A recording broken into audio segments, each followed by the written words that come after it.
నాతో పాటు తమ్ముడు మాణిక్రావు వచ్చాడు. ఒకసారి పైకి రారా.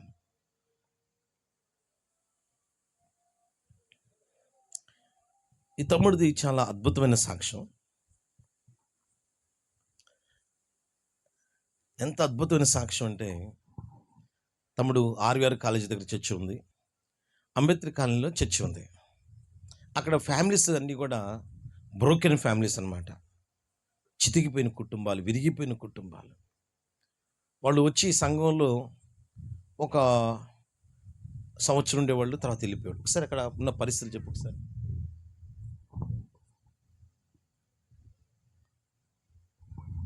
అక్కడ ఎటువంటి పరిస్థితి ఉంటుందంటే, కొద్ది రోజులు ఉంటారు.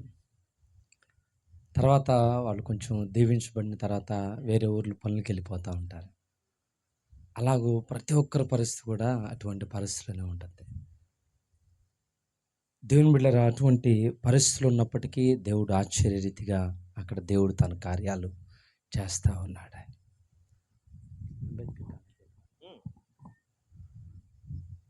దేవుని బిడ్డలారా, మరి పక్కనే అంబేద్కర్ కాలనీ ఉంది. అక్కడ కూడా అటువంటి పరిస్థితి ఉంటుంది. వృద్ధాప్యంలో ఉన్నటువంటి తల్లులు అయితే వాళ్ళు ఎలాగంటే దేవుని మందిరం ప్రారంభించినప్పుడు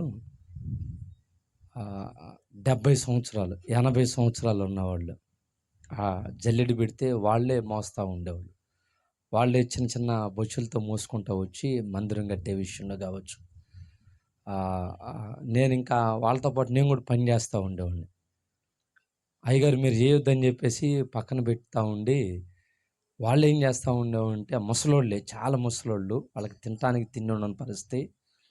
చెప్పాలంటే ఒక్కొక్కసారి నన్ను అమ్మ మీరు ప్రేయర్ పెట్టుకుని అంటే ఏమనేవాళ్ళు అంటే, పాష్ గారు వచ్చిన వాళ్ళకి ఏదైనా పలహారం పెట్టాలి, తర్వాత పాష్ గారు వచ్చాడు అనుకోండి ఎంతో కొంత కానుక పెట్టాలి.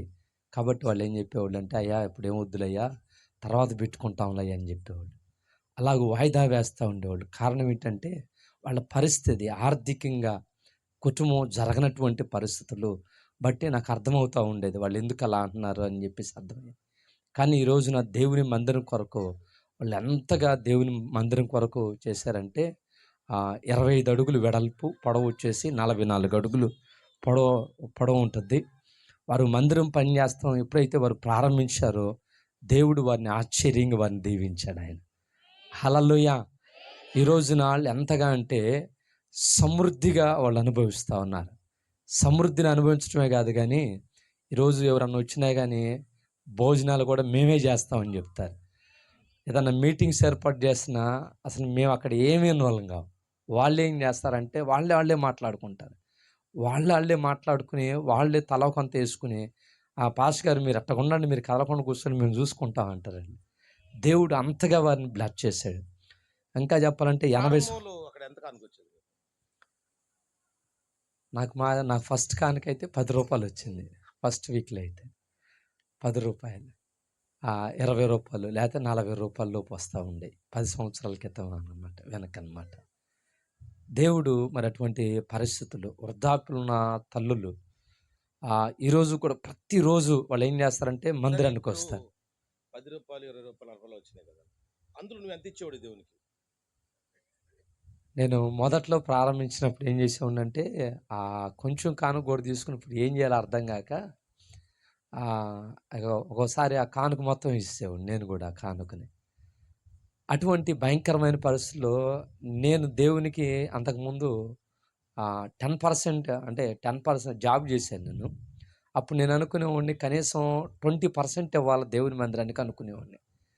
అయితే అప్పుడు ఇవ్వలేకపోయేవాడిని. అటువంటి పరిస్థితుల్లో నేను ఏం చేశానంటే ఇవి కూడా చాలట్లేదు ఇటువంటి పరిస్థితి ఎందుకని చెప్పేసి 20% తీయటం ప్రారంభించా. ఎప్పుడైతే 20% తీయటం ప్రారంభించానో నేను బ్లెస్ అవ్వటం ప్రారంభించా.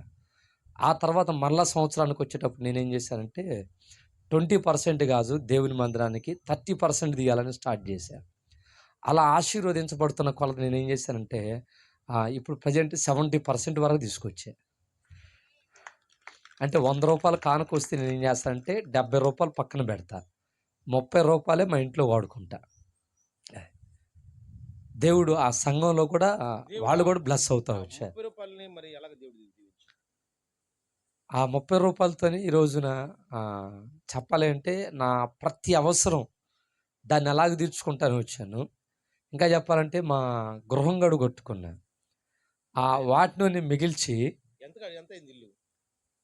చెప్పాలంటే ఇంచుమించుగా 12,00,000 అయింది.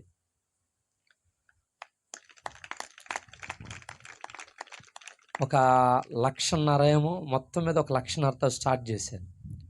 స్టార్ట్ చేస్తే ఆ గృహం కట్టుకోవటానికి సంఘ బిడ్డలు కూడా ఏందంటే, వాళ్ళు ఒక్కొక్కళ్ళు రూ. 1,000, 2,000, 3,000, 5,000 వాళ్ళు ఇవ్వగలిగినంత వాళ్ళు కష్టపడుతూ తీసుకొచ్చి, దాన్ని తీసుకొచ్చి చెప్పాలంటే మందిరం కోసం ఇచ్చేళ్ళు. తర్వాత 2 ఇయర్స్ బ్యాక్ నేను గృహం కట్టుకున్నాను. దాని కొరకు కూడా వాళ్ళు ఇచ్చారండి. ఎంత ఆశ్చర్యం వేసిందంటే, వాళ్ళంత ప్రేమిస్తూ ఉన్నారు. నేను అనుకుంటా ఉన్నా, వాళ్ళు ఎంత పేదరికంలో ఉండి దైవజనుడిని ఎంత ప్రేమిస్తున్నారని చెప్పేసి. నిజంగా చాలా అద్భుతంగా వారిని చూస్తుంటే నాకు అనిపిస్తూ ఉంటుంది. సొంత తల్లిదండ్రులు చేయనటువంటి, వాళ్ళకి వాస్తవంగా వాళ్ళకి ఇల్లు లేవు. చిన్న చిన్న పూరి గుడిసెల్లో ఉంటారు. కానీ మా పాస్టర్ గారికి మంచి ఇల్లు ఉండాలి. ఎవరన్నా సేవకులు వచ్చినప్పుడు వాళ్ళు ఏదైనా రెస్ట్ తీసుకోవాలంటే ఉండాలని చెప్పేసి, ఎప్పుడు చెప్పాలంటే, నాకు 5 అక్కాయిలు ఉన్నారు. ఒక ఇద్దరు, మేము 7 ఉన్నాం. అయితే వాళ్ళు సొంత తల్లి కంటే, తండ్రి కంటే, అన్నదమ్ముల కంటే వారు ఎంత ప్రేమిస్తారంటే, ఇంటికెళ్తే భోజనం చేయనీయకుండా బయటికి రానివ్వరు. హల్లెలూయా!